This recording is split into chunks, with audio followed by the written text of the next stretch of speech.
To amend my last video, I have to first concede a point to Matt Christensen. Yes, Matt, you never used the word censorship. That's about where I conflated you with a few radio talk show hosts I've been swinging haymakers with that weekend, and our arguments were more evolved. No, Matt, you never mentioned the word, and I concede that point. Now, let me go with your dubbing of rage mobs. The implication is that if a celebrity you politically disagree with has tweets, old blog posts, or videos you find reprehensible, and you act upon those feelings, perhaps by letting the studio know if they are in the next film you won't be spending your money to see it, and then you're joined with a bunch of others who are of a like mind, suddenly is created the mythical rage mob. By use of the word, we've already been marginalized as a group of people on the fringe. Then comes the idea we're judging a joke, or what they pretend or perceive as a joke.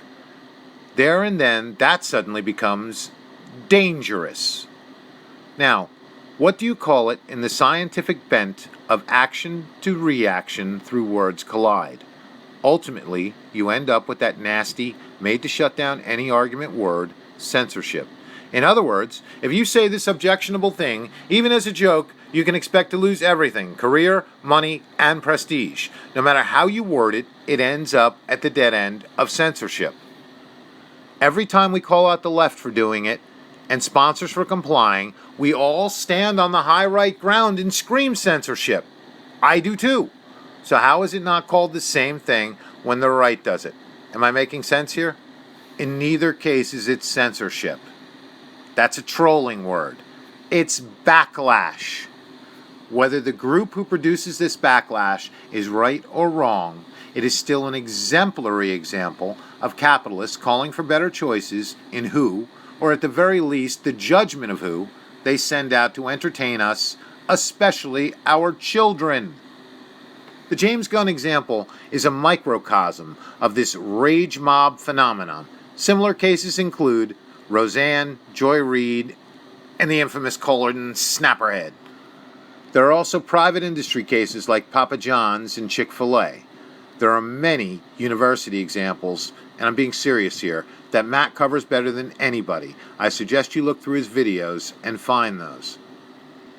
Matt is all for a stock-crushing boycott of Nike by good police-supporting Americans, and I am too. Right on, Matt, we agree. Where Matt and I part company was over the threat to ban future GOG movies, merchandise, etc. because of the sick, pedophilic, supposed jokes by James, "My career is done." That Matt sees as a rage mob. Where and how do you draw that line, Matt? I love, respect, and protect the children the same way I do first responders. But as I said in my last video, I surely do not want to explain to my grandchildren why James Gunn from Guardians of the Galaxy likes to make bad touch jokes about kids. How was I part of a rage mob then, but against Nike, I'm a good American? I'll leave it there for now. Your volley, Matt.